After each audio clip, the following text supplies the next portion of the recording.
téléjournal avec Solveig Miller. Bonsoir. Une trentaine de personnes ont été blessées, une douzaine d'autres arrêtées la nuit dernière à Montréal au cours d'une émeute au Stade olympique à l'issue d'un concert rock heavy metal.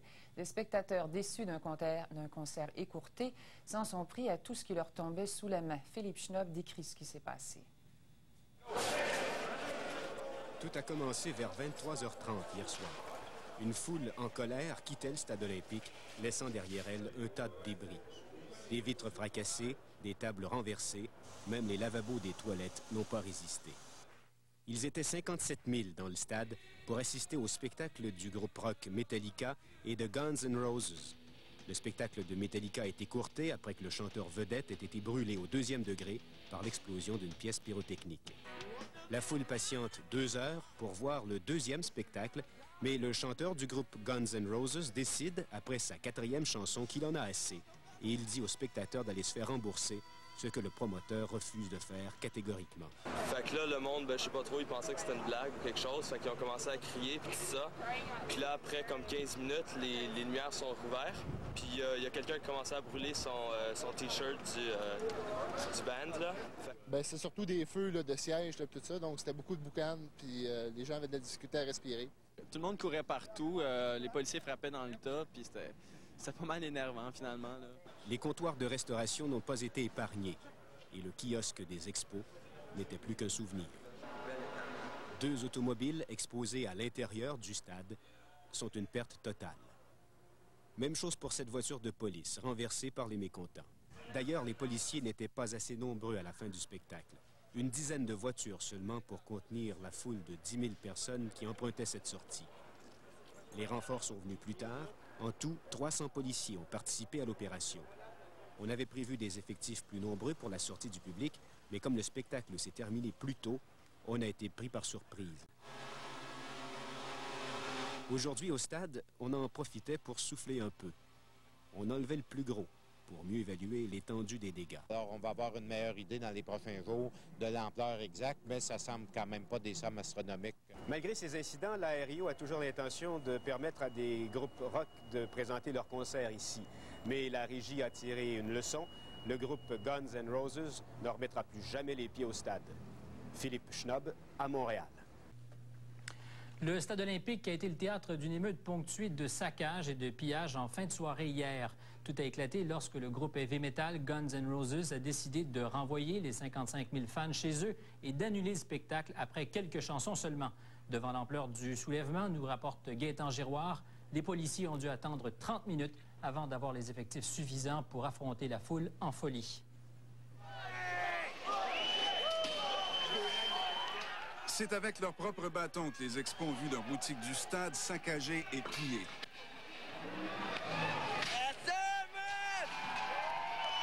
Pendant 30 minutes, des dizaines de jeunes ont pu se servir à leur guise. C'est que les policiers, après s'être trouvés en danger lors d'une première tentative pour les repousser, ont retraité pour attendre des renforts. Avant de s'attaquer aux expos, les émeutiers ont brûlé une centaine de sièges, renversé des comptoirs de restauration, incendié 2 voitures dans le stade, renversé une autopatrouille et endommagé 26 autres véhicules de police. On estime qu'au plus fort de l'émeute, au moins 10 000 personnes assistaient au saccage et que près de 300 y participaient. Ce n'est qu'une demi-heure après le début de l'émeute que 300 policiers ont pu commencer à disperser la foule. Il faut prendre un certain temps avant d'intervenir. Il faut que tu regroupes tes forces. Il faut que tu planifies ton intervention. 12 personnes ont été arrêtées pour voies de fait, vol, saccage. 8 policiers et 2 citoyens ont été blessés légèrement. L'homme à l'origine de l'émeute, Axl Rose, leader du groupe Guns N' Roses, avait déjà quitté le stade depuis longtemps à bord de sa limousine. C'est sa décision de dire aux gens de se faire rembourser après 5 chansons parce qu'il avait mal à la gorge qui a mis le feu aux poudres. L'émeute a commencé. Il y en a un qui a brûlé son chandail de Guns N' Roses. Là, tout le monde a embarqué dans le tas. Puis... Moi, ça me faisait chier. Si j'aurais tombé à terre, tout le monde m'aurait pilé dessus, puis on courait en crime, pas tomber. Ce n'est pas la première fois que la mauvaise humeur du leader de Guns N' Roses est à l'origine d'une émeute lors d'un spectacle.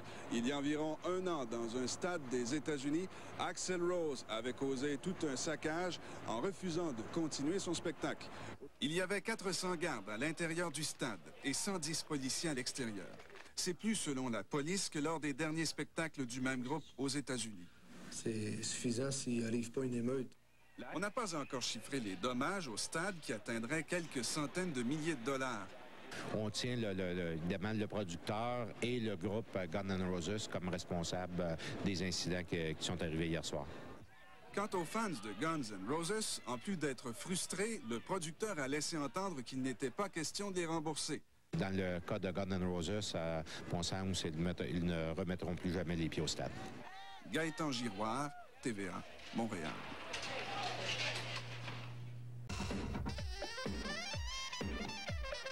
Fax, lundi 11 août. Guns N' Roses et Metallica, la fête tourne au vinaigre.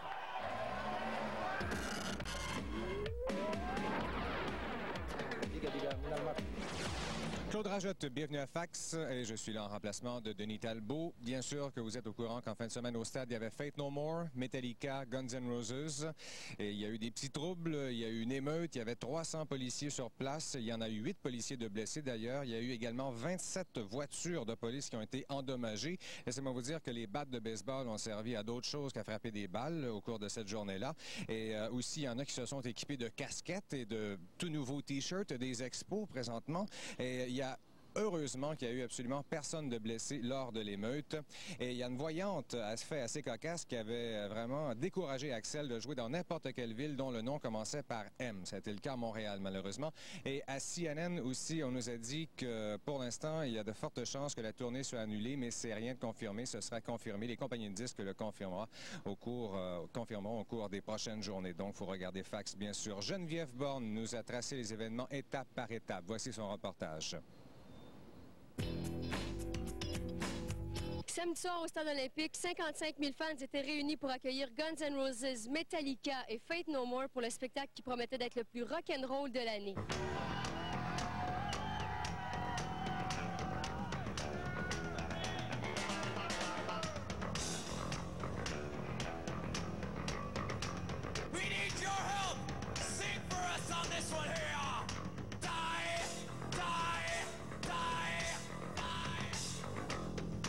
En effet, ce fut très rock'n'roll, mais pas de la façon dont on s'y attendait. Les spectateurs ont vécu déception après déception. Tout a commencé par un malheureux accident. Le chanteur de Metallica, James Hetfield, a été brûlé au 2e degré, au bras et au visage, par un effet pyrotechnique. Une flamme sortie de la scène au mauvais moment. On l'a immédiatement transporté à l'hôpital et les membres de Metallica nous ont annoncé que le spectacle était terminé.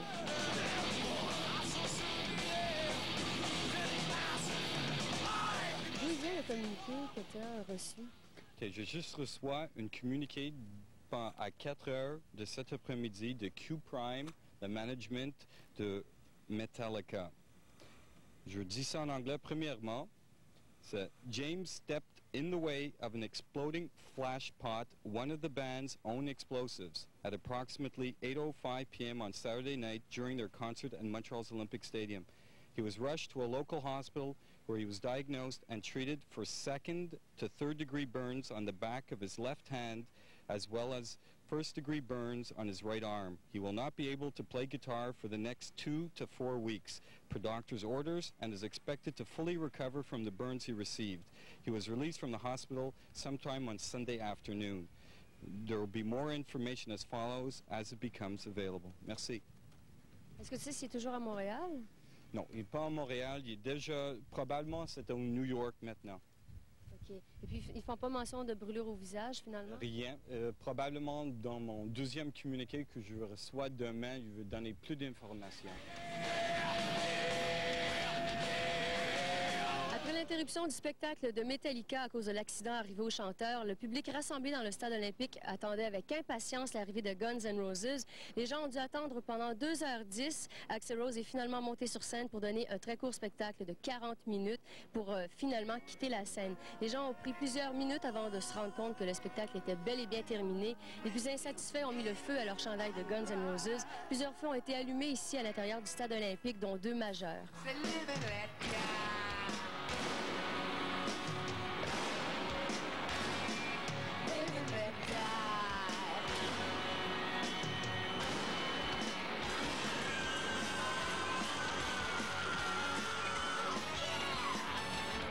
Axl Rose a dit à la foule, nous vous rendrons votre argent, nous on s'en va. La relationniste de Guns N' Roses nous a indiqué qu'Axl Rose aurait eu une fois de plus des problèmes de voix.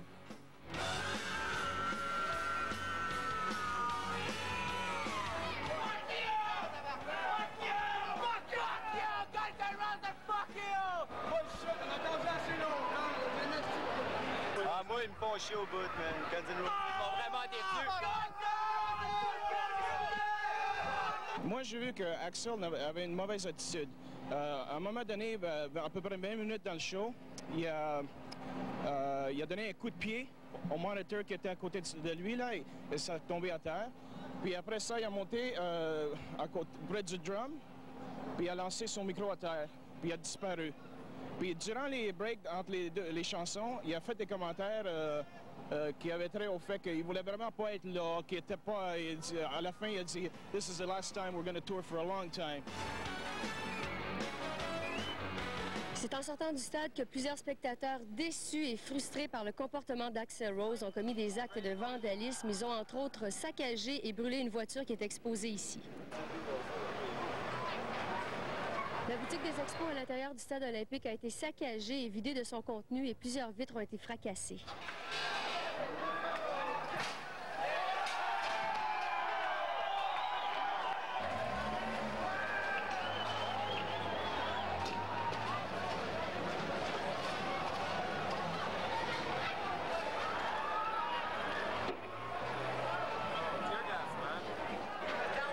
Et voilà le spectacle!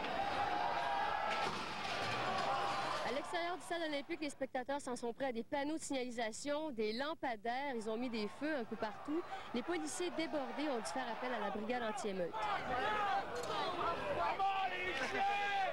Comment vous expliquez le comportement des gens? Bien, évidemment, il y a de la frustration et c'est le fait aussi de quelques voyous. C'est l'ensemble, il y avait quand même 57 000 personnes qui étaient ici hier et l'ensemble s'est très bien comporté. D'ailleurs, c'est pour ça que les dégâts sont relativement limités ce matin. C'est que l'ensemble s'est très, très bien comporté. C'est le fait de quelques vandales qui ont fait ces dégâts-là.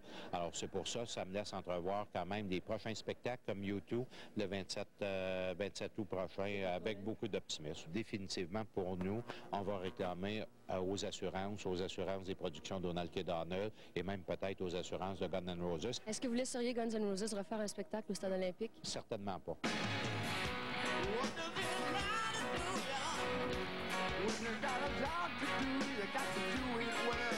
Mais quelle est la position de Donald K. Donald pour un spectacle de samedi?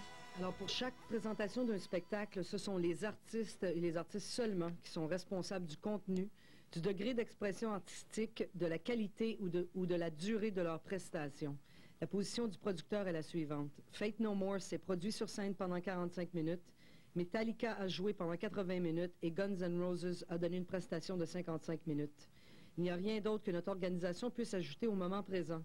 Nous laisserons parler en notre faveur 25 années consacrées à l'organisation de spectacles et une réputation sans tache. Donc, les gens ne seront pas remboursés pour leurs billets? Il n'y aura pas de remboursement, non. Ceci n'est pas une demande musicale, c'est un intérêt public pour Guns N' Roses. Hey, Axl, on est 50 000 personnes qui t'envoient tout chier! Nous autres, notre demande spéciale, c'est plus jamais d'en revoir. On voudrait demander One de Metallica parce que les autres sont smart, nous ont fait des excuses parce que 40$ c'est cher pour de la merde. Fini. S'ils nous remboursent pas demain, c'est une gang de trous de cul. Puis en passant, on aimerait ça souhaiter un prompt rétablissement à Jay Hetfield. C'est bien malheureux, en espérant qu'ils vont revenir nous en faire un autre show. Puis c'est ça. Merci. Donc, ça brassait samedi au stade et Geneviève Borne était dans le milieu dans le feu de l'action, c'est le cas de le dire. Aussi, il y a tellement de nous parler de l'attitude des deux groupes qui sont totalement, diamétralement opposés. Ah oui, absolument. C'est incroyable de voir. Ces deux groupes-là sont dans les plus populaires à travers le monde maintenant. Et l'attitude qu'ils ont est tellement différente. Metallica, quand l'accident de James Hetfield est arrivé, les membres du groupe sont arrivés sur scène, ils sont excusés. Ils ont dit qu'ils étaient désolés, qu'ils devaient interrompre le spectacle. Ils ont dit, on va essayer de revenir, on s'excuse. Alors alors qu'on sait de quelle façon Axl Rose a quitté la scène, puis ça semblait pas le déranger du tout. Il l'avait déjà fait dans le passé. Puis, mais comme spectacle, ça ressemblait. Est-ce que c'était des bons shows pour le peu de temps que ça a duré? Mais pour Metallica, c'était pas si mal. En fait, moi, j'ai bien aimé ce que j'ai vu. Surtout la chanson Unforgiven, ils l'ont très bien joué. J'ai adoré. Ils ont fait aussi une chanson de Led Zeppelin. Alors, ça allait très bien pour Metallica, mais pour Guns N' Roses, ils se traînaient les pieds. Ils n'avaient vraiment pas l'air d'avoir le goût d'être là. Mais en terminant, ce que j'aimerais vous dire, c'est que Metallica, c'est confirmé, vont revenir à Montréal au mois d'octobre. Ah, bonne nouvelle. Oui. Pas de date encore à nous dire, par exemple? Pas exactement, non. OK. Bien, merci beaucoup, Geneviève. Merci, Claude.